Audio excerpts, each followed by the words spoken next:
Jamais aventure ne fut plus douloureuse que celle de Juliette et de son Roméo.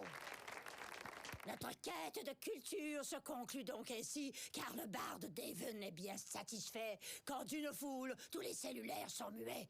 Seigneur, je peux plus m'arrêter de parler de même. Hey, surtout arrête pas, man, parce que ce soir, on est des vedettes à New York! C'est eux autres qui ont pris possession du théâtre. Poivre de Cayenne... Série légendaire lancée en 1989. La série animée Les Simpsons fait partie de la culture populaire depuis 33 saisons déjà. La version québécoise est doublée par des gens de chez nous, des acteurs d'ici, et comporte des références bien locales. Et parmi ces artistes qui font de cette version québécoise une émission très suivie, aucun artiste est plus marquant que Béatrice Picard, celle qui double ou doublait, devrais-je dire, la voix de Marge Simpson, puisqu'elle a enregistré cette semaine le dernier épisode de la 33e saison de la série. On la reçoit pour parler de la fin de cet important chapitre de sa carrière, mais aussi un chapitre important de la télévision québécoise. Béatrice Picard, bonjour. Bonjour. Ça me fait plaisir d'être avec vous. Mais moi aussi, je suis très content de vous revoir.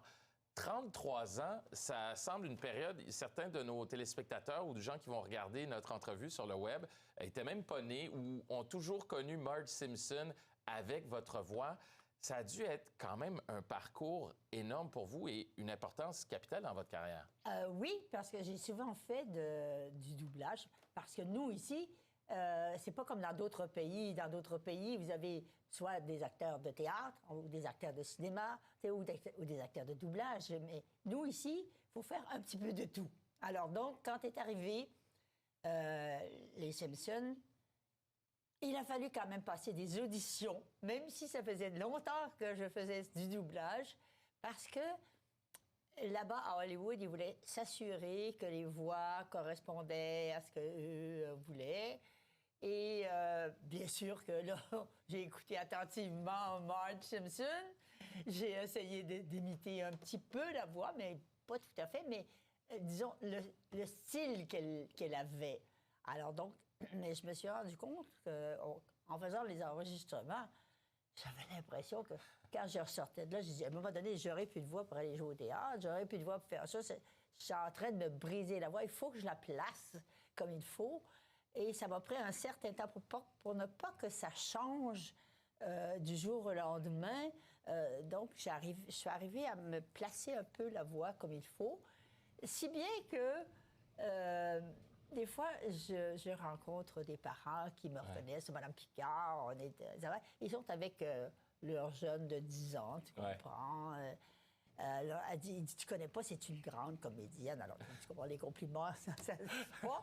Et ce gars, lui, ça ne l'intéresse pas, là, tu comprends? Alors... Et avec votre voix de Marge... Et à un moment donné, je fais... mais comment? Tu regardes pas les Simpsons? Ben, il y en a... Marge! Et là, les yeux qui s'agrandissent. Je suis connue que par ça. Mais comment vous avez fait pour durer aussi longtemps? Parce que si c'était seulement ça, votre carrière, on dirait, mon Dieu, c'est extraordinaire, mais vous avez fait beaucoup d'autres choses à part ça. Comment vous avez fait pour durer 33 ans dans ce rôle-là? Comment on a fait? Parce qu'on fait ça... Je sais pas, on fait beaucoup de choses. Par exemple, on répète au théâtre pendant 5 ou 6 semaines, mais je faisais des fois trois pièces de théâtre dans l'année. Et en plus de la tournée, on s'arrêtait pas. Est-ce que vous êtes devenue une fan des Simpsons grâce à cet emploi-là, grâce à votre doublage de Marge? Je dois vous dire une chose, c'est que j'en ai tellement fait que je les regarde plus. De toute façon, on connaît le scénario, je veux dire. Mais il y en a qui regardent ça, c'est incroyable. Moi, je me rappelle qu'à un moment donné, on est allé avec un théâtre d'ado ici du Québécois. On est allé tourner en France. Et à un moment donné, on parlait de doublage et tout ça, tu sais, au théâtre même, avec quelqu'un de technique, de la technique, justement. Ah, il dit, moi, je regarde pas beaucoup la télévision parce que je parlais, c'est que je faisais Marge Simpson. Ben, il dit, justement, moi, je vous écoute. Parce que, pour vrai? il dit, je les aime pas, les Français, quand ils font ça. Il dit... Alors, Et écoutez la d'ailleurs, version il me rappelle, québécoise. Mais c'est vous qui avez fait aussi doubler, voyons, le Titanic. Oui. J'ai dit une partie du Titanic, pas au complet. Mais qu'est-ce qui vous a marqué, ou est-ce qu'il y a un moment en particulier qui vous a marqué de ces 33 saisons de doublage dans Les Simpsons? Dans Les Simpsons, moi, savez-vous, ce que le plaisir que j'ai le plus, c'est que quand on a commencé les premières années, où on découvrait, nous aussi, les Simpsons, on les connaissait pas. Alors donc, on était devenus des fans des Simpsons. Et nous étions les 4 personnages principaux, là, le père, la mère, puis les 2 enfants. Et on enregistrait les 4 en même temps autour d'un même micro. Wow. Moi, à un moment donné, si je ne suis pas devenue sourde, là, avec Gagnon qui parlait toujours très, très, très fort. Et puis, si j'avais ça dans l'oreille, là, tu sais. Mais on avait tellement de plaisir parce qu'on découvrait, à ce moment-là, l'humour des Américains qui ont su, pour une fois dans leur vie, accepter leurs petits défauts. Ouais. Et là, ils les pointaient pas juste du doigt, là, Non, carrément. exact. Ouais. On mettait la loupe sur ces Et défauts. je me suis toujours dit comment ça se fait que la censure n'est pas rentrée là-dedans, parce que d'habitude, ils censurent tout, hein, mais pas là du tout. Tous les défauts y passaient.